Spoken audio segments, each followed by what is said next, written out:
Oh, regardez, c'est pas la Fondation Rovaltin? Ah ça, c'est encore des du bocal. Qu'est-ce qu'ils font?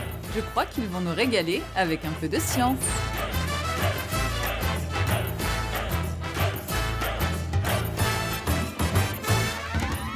Bonjour à tous et merci de nous avoir rejoints pour cette 5e édition de la parenthèse scientifique. Et à mes côtés, comme d'habitude, et pour votre plus grand plaisir, autour de la table, il y a Manon. Bonjour. Mathilde. Bonjour. Damien. Bonjour. Et Clément. Bonjour à vous. Alors, aujourd'hui, une émission un peu particulière. Dans la dernière édition de la liste rouge des espèces menacées de l'IUCN, sur les 142 577 espèces étudiées, 28% de ces espèces apparaissent comme menacées. Parmi ces espèces, 41% d'amphibiens, 13% d'oiseaux et 26% de mammifères sont menacés d'extinction au niveau mondial. C'est également le cas, on le sait, pour 37% de requins et de raies.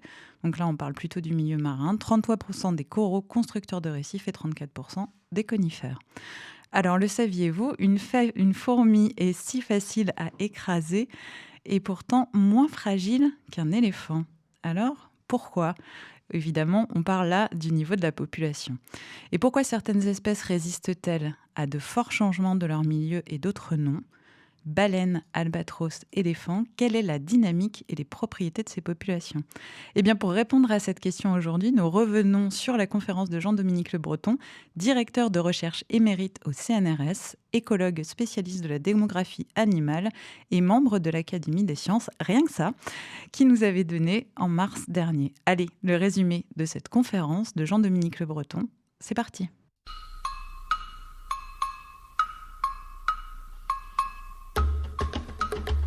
Vous reprendrez bien un peu de science? Beaucoup d'espèces sont menacées. On parle même de la 6e grande extinction de masse. Et pour connaître les mécanismes qui expliquent cette diminution des populations de certaines espèces animales et végétales, on va tout vous expliquer. Et oui, surtout concernant les grands mammifères emblématiques comme l'ours polaire, le panda ou encore l'orang-outan. La plupart de ces espèces sont des espèces longévives, c'est-à-dire que les individus vivent longtemps. Et oui, toutes les espèces ne sont pas égales face à la crise que nous traversons actuellement. Mais pour cela, on peut distinguer les espèces selon 2 grandes catégories, les rapides et les lentes. Mais attention, quand on parle d'espèces rapides ou lentes, on ne parle pas de vitesse de déplacement, mais de stratégie de survie. Merci beaucoup pour la précision, Damien. Mais alors, lent, rapide, c'est quoi le lien là, avec la stratégie de survie ? De ce que j'ai compris, chaque espèce tente de survivre de manière différente, mais toutes ont un point en commun, se reproduire pour pérenniser son espèce. En effet, et pour qu'une espèce perdure dans le temps, il faut que chaque individu soit remplacé par un autre individu à la génération suivante. Et ça va dépendre de 4 facteurs. Donc tout d'abord, en petit 1, on a le nombre de fois où une femelle a des petits dans sa vie. Deuxièmement, on a le nombre de petits d'une portée, par femelle. Ensuite, l'âge de la maturité sexuelle. Et enfin, le taux de survie des petits. Alors, pour arriver à ce remplacement, comme tu dis, Damien, et donc à la survie de l'espèce, on voit qu'il y a beaucoup de facteurs là qui rentrent en jeu. Alors, certaines espèces vont privilégier certains facteurs au détriment d'autres. Est-ce qu'on a des exemples, par exemple, de ce genre de stratégie ? C'est là la grande différence entre espèces lentes et rapides. Pour illustrer cela, le docteur Le Breton compare 2 espèces d'oiseaux, avec 2 stratégies de survie radicalement différentes. Une petite mésange et un gros albatros. Alors, outre leur différence de taille évidente, il s'avère que le petit oiseau peut pondre jusqu'à 8 œufs par an, pendant 3 ans.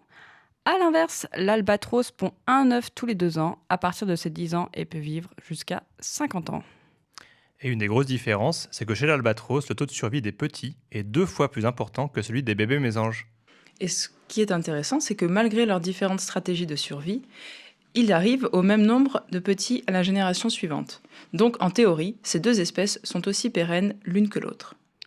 Donc, il faut retenir que les espèces dites rapides font face à un faible taux de survie des petits, mais vont le compenser avec une forte fécondité.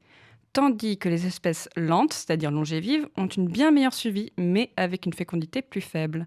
Pour les premiers, on mise sur la quantité, pour les seconds, sur la qualité. Et pour finir avec notre exemple de la mésange et de l'albatros, pour prendre une image plus globale, pour arriver à 3 individus à la génération suivante, donc 3 petits, la mésange met 3 ans, alors que l'albatros va mettre 25 ans. On dit que l'albatros est donc à un temps de génération long. vraiment passionnant. Donc, on a une espèce rapide, la mésange, et puis on a aussi une espèce lente, l'albatros, qui, elle, est une espèce longévive, si j'ai bien compris. Alors, donc, a priori, ces deux stratégies, comme disait Mathilde, sont équivalentes en termes de descendance, mais varient dans les chemins pour l'atteindre. Oui, en théorie, ces deux stratégies fonctionnent dans un monde sans intervention humaine. Et en réalité, les espèces doivent parfois faire face à des événements imprévus, comme une pollution ponctuelle, la surpêche, la déforestation ou le braconnage. Et en fait, ces événements entraînent une surmortalité dans la population. Mais comment cette surmortalité impacte les populations? Ça, je me demande. Eh bien, Jean-Dominique Le Breton nous a éclairé sur le sujet en nous apprenant que les espèces longévives étaient particulièrement sensibles à la surmortalité que tu décris. Tout ça en raison de leur temps de génération lent. Il nous a donné un exemple très parlant, c'est celui des éléphants au Tchad. Parce qu'entre 2006 et 2008, on a retrouvé 600 carcasses d'éléphants. Elles sont liées à un braconnage très intense, car la région n'était pas stable politiquement. Donc on va avoir une sorte de décroissance de population qui est illimitée, non bornée, alors que la croissance, c'est-à-dire les naissances, elle est bornée. On ne dépasse pas 4% par an. Bon, si je comprends bien, ça n'a pas l'air très avantageux quand même d'être une espèce lente. Alors pourquoi existe-t-elle toujours? Déjà, les espèces lentes sont toutes dérivées d'espèces rapides, qui sont plus simples. Les longévives sont le produit d'une complexification du vivant. Le fait de se spécialiser, de se complexifier, leur permet d'échapper à la compétition interspécifique. Elles ont accès à des ressources qu'elles sont les seules à utiliser. Oui, par exemple, dans les mers, les cachalots ont développé la capacité à plonger à plus de 1000 mètres de profondeur pour aller chercher des calamars dont ils sont les seuls à se nourrir. Et si on prend un deuxième exemple d'espèces longévives qui ont développé une spécificité, on peut prendre celui de la girafe bien sûr, parce que la taille de son cou lui permet d'être la seule à pouvoir accéder à sa nourriture, sans être concurrencée par d'autres espèces. Mais tout ça, c'est super intéressant en termes d'évolution et surtout en termes d'adaptation finalement sur ces espèces longévives-là qui possèdent maintenant des particularités très spécifiques. Mais alors attention, dans un contexte de changement brutal, ces spécificités peuvent les desservir. Ces espèces longévives vont avoir beaucoup de mal à s'adapter sur un temps court et leur population va donc être affectée. En effet, quelles que soient les raisons qui amènent à une surmortalité, ces espèces avec un temps de génération long vont être plus impactées que les espèces à temps de génération plus court. Ce sont donc elles qui vont disparaître en premier. Oh, c'est pas très, très, très joyeux tout ça. Ouais. Alors, est-ce qu'on a des exemples d'espèces longévives qui sont amenées à disparaître prochainement ? Oui, alors il y en a quelques espèces, quelques exemples un peu emblématiques que nous a donné Jean-Dominique. Alors c'est pas à volonté d'être exhaustif. Il disait très clairement que les ours polaires et les tigres allaient disparaître d'ici quelques décennies. Après, il y en a d'autres qui sont en danger, comme les éléphants ou certains hominidés, comme les gorilles ou les chimpanzés ou les orang-outans. C'est assez triste tout ça. Bon, alors, pour plein de raisons, mais aussi parce que ces espèces-là, comme les lions, comme les panthères, les éléphants, sont quand même des espèces qui font partie de l'imaginaire collectif, qui sont fascinantes et poétiques. Il n'y a qu'à voir le dernier film sur la panthère des neiges. Et il est difficile d'imaginer que bientôt ces espèces ne vont plus partager notre quotidien. Bon, allez, personnellement, vous en retenez quoi de cette conférence ? Bon allez, je me lance. Bon, pour ma part, cette conférence m'a permis de comprendre clairement pourquoi les grands mammifères étaient à ce point menacés. Donc c'est quand même très pédagogique. Et contrairement à l'imaginaire collectif et la culture populaire qui met en avant une image forte et puissante des grands mammifères, leur stratégie de survie est la plus fragile si on la compare aux espèces rapides dans un contexte de changement brutal où l'action de l'homme entre en compte. Une autre idée importante que je retiens de cette conférence, c'est la notion d'espèce sentinelle de la biodiversité. Et oui, on dit que les espèces longévives sont en fait des espèces sentinelles de la biodiversité, car quelles que soient les raisons qui amènent à une surmortalité à un moment donné de leur population, ces espèces au temps de génération long vont être beaucoup plus impactées que les espèces au temps de génération court. Ce sont donc elles qui vont disparaître en premier. Et de mon côté, j'ai appris qu'il existait des règles en fait qui régissaient le règne animal. En fait, plus l'animal est gros, bon, c'est un petit peu schématisé, mais plus il lui faudra du temps pour se développer, pour se nourrir, se reproduire, etc. Et on peut dire que la longévité de ces espèces ne fait pas d'elles pour autant des molosses qui pourraient résister à tout un tas de problématiques comme on l'a vu. Donc effectivement, c'est cette espèce de fragilité qui m'a touchée personnellement, alors même qu'on pouvait voir disparaître des espèces, comme tu l'as rappelé, Delphine. Et moi, plus personnellement, ce qui m'a vraiment plu, ça a été de pouvoir faire le parallèle avec mes connaissances sur l'histoire de la Terre.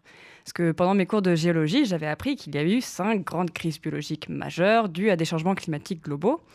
Par exemple, la crise Caté ou Crétacé-Tertiaire qui est bien connue, Parce qu'on a vu des dinosaures disparaître. En fait, ça comptait 75% des espèces qui ont disparu.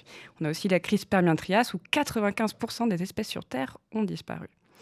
Donc pour moi, quand il y a ces crises-là et que les espèces disparaissent, ce sont les espèces qui supportent moins le changement, qui sont évincées comme ça. Et puis, ça libère des nouvelles niches écologiques. Et les espèces un peu survivantes s'en donnent à cœur joie pour recoloniser les milieux.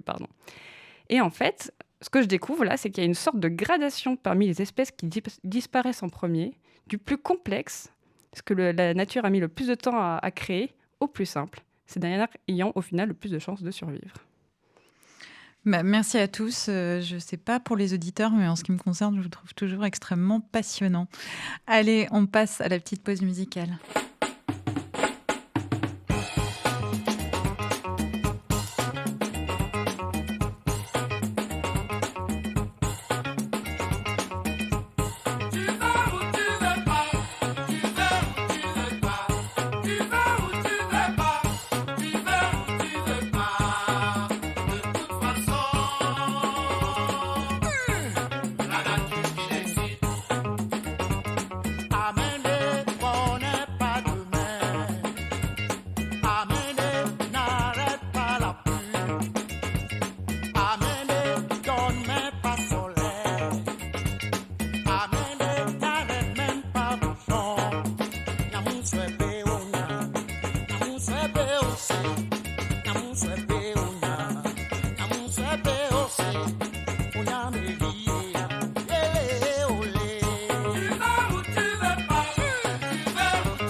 Eh bien, c'était Vaudou Game. Elle décide ou c'est la nature qui décide. On passe aux actualités scientifiques.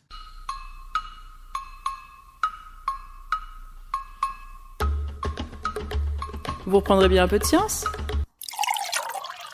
Allez, les actualités scientifiques du jour. Aujourd'hui, une nouvelle du Feel Good du Monde. On parle de bébés varans.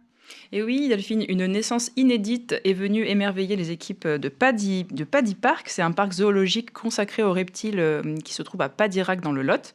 Donc ça, c'était le 23 janvier. Donc on est sur un bébé varan malais d'une trentaine de centimètres qui appartient à la famille des reptiles, bien évidemment, et qui a la particularité d'être né d'une seule mère. Alors, la seule femelle varan qui était disponible en quelque sorte dans ce parc a pondu quelques œufs le 10 août dernier. Ils ont donc décidé de mettre les œufs dans des incubateurs. Et après 166 jours à peu près, surprise, le premier bébé pointe le bout de son nez. Et donc, 2 nouveaux bébés varans sont nés le lundi matin. Et pour expliquer cette éclosion immaculée, Raphaël da Fonseca, le spécialiste, avance l'hypothèse de la parthénogénèse. Alors, qu'est-ce que c'est un phénomène en fait qui consiste à se reproduire sans l'intervention d'un mâle et donc sans fécondation. Alors, une théorie qui va tenter de faire valider par la suite en faisant appel aux connaissances d'un laboratoire scientifique. Donc, attention, néanmoins, cela ne favorise pas la diversité car le nouvel individu sera identique à l'individu initial. Merci Mathilde, donc une information pleine d'espoir et puis surtout ça a fait résonner le petit gène de toutes les personnes qui ont fait de la biologie au lycée, la parthénogénèse. Allez, maintenant on passe à l'Ocean Summit. Du 9 au 11 février s'est tenu le One Planet Summit for the Ocean à Brest. Donc sur la demande de Emmanuel Macron, notre président de la République, une quarantaine de chefs d'État se sont réunis pour aborder 4 thèmes principaux, évidemment, autour des océans. La protection des écosystèmes marins, la lutte contre les pollutions, la lutte contre le changement climatique et la gouvernance de l'océan. Alors, représentants du secteur public et du secteur privé se sont réunis pour discuter et mettre en avant certains traités. Et on va faire un petit résumé ici. Donc, de nouvelles aires marines protégées pour atteindre l'objectif de 30% des espaces marins d'ici 2030. Donc là, 30 nouveaux pays ont rejoint la coalition de la haute ambition pour la nature et les peuples, ce qui fait au total 84 pays engagés. La question des niveaux de protection, pourtant, n'a pas été abordée, on le sait. L'objectif, c'est 30% d'espaces protégés avec 10% de protection forte. Et pour l'instant, on ne sait pas encore très bien ce que ça veut dire 10% de protection forte. Alors, mettre fin à la surpêche et vérifier, contrôler et sanctionner la pêche illégale, ça, évidemment, mise en place difficile, même si certains pays ont réitéré leur volonté de mettre en place des surveillances et des contrôles plus fréquents et plus réguliers. La thématique de la lutte contre les pollutions a été entièrement dédiée à la lutte contre les plastiques, donc positif, mais pas que. De nombreux États ont appelé à l'adoption d'un traité juridiquement contraignant sur la pollution plastique. À noter également d'importance le lancement par l'Agence française de développement et la Banque européenne d'investissement d'un appui de 4 milliards d'euros d'ici 2025 pour les projets visant à réduire les déchets plastiques. Enfin, la lutte contre le changement climatique. Ici, l'enjeu de décarbonation et de verdissement des activités maritimes a également été un point central. Et enfin, point d'importance à noter pour tous les amoureux de la mer et des grands fonds, Emmanuel Macron a affirmé l'intention de la France de lancer de grandes missions scientifiques d'exploration des fonds marins, ainsi que la création d'une fondation pour les pôles. Et pour les personnes qui sont comme moi, assez sensible au fait que certaines zones restent sauvages, puisqu'on en est à essayer de protéger 30% de nos espaces marins, eh bien, ils ont peut-être, comme moi, versé une petite larme. Voilà, c'est fini pour les actualités scientifiques. On passe à l'anecdote de Manon.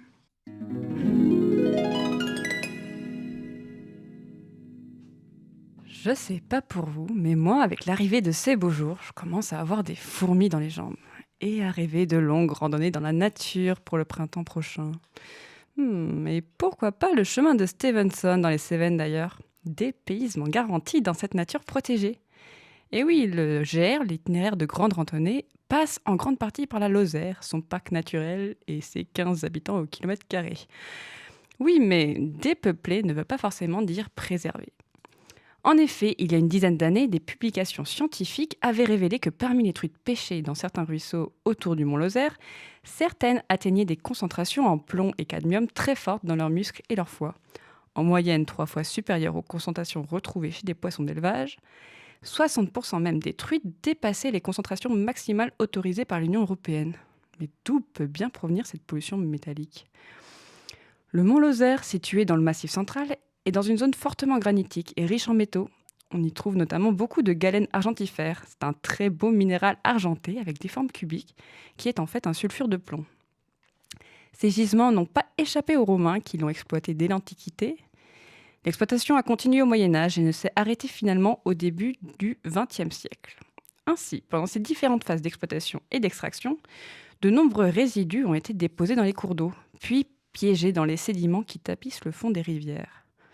Or, lors d'événements météorologiques un peu forts, comme les épisodes Cévenol, qui sont des violents orages et des pluies très intenses sur des temps courts, les sédiments et les résidus se retrouvent en suspension dans l'eau.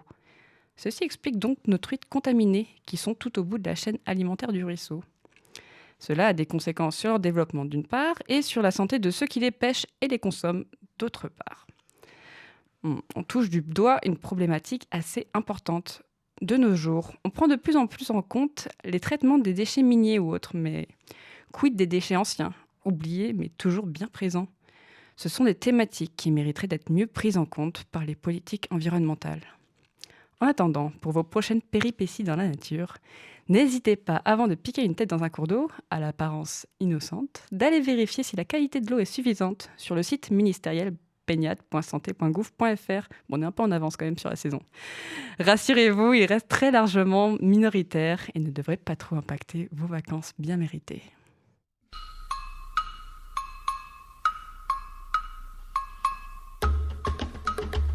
Vous reprendrez bien un peu de science ? Merci beaucoup Manon. Eh bien, on a des sujets extrêmement positifs aujourd'hui. Là, on s'est un petit peu lâché. Allez, on passe aux actualités de la Fondation.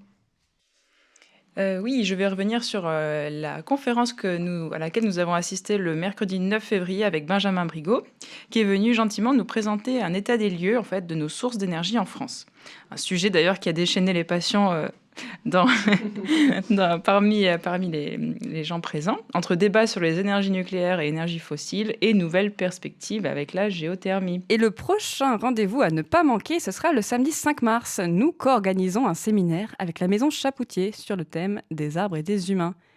3 conférenciers d'exception, d'horizons divers, 8 médecins ayant mis en place des jardins thérapeutiques pour les malades d'Alzheimer et 2 directeurs de recherche, l'un spécialiste des arbres et des sociétés, et le dernier spécialiste de la symbiose arbres et champignons.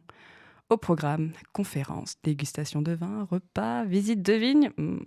Attention, place limitée, réservez vite en vous rendant sur notre site. Et oui, et dernière date à noter dans vos agendas, c'est le jeudi 24 mars. Alors nous organisons une table ronde débat sur la thématique des pesticides au Train Théâtre, cette fois à Porte-les-Valences.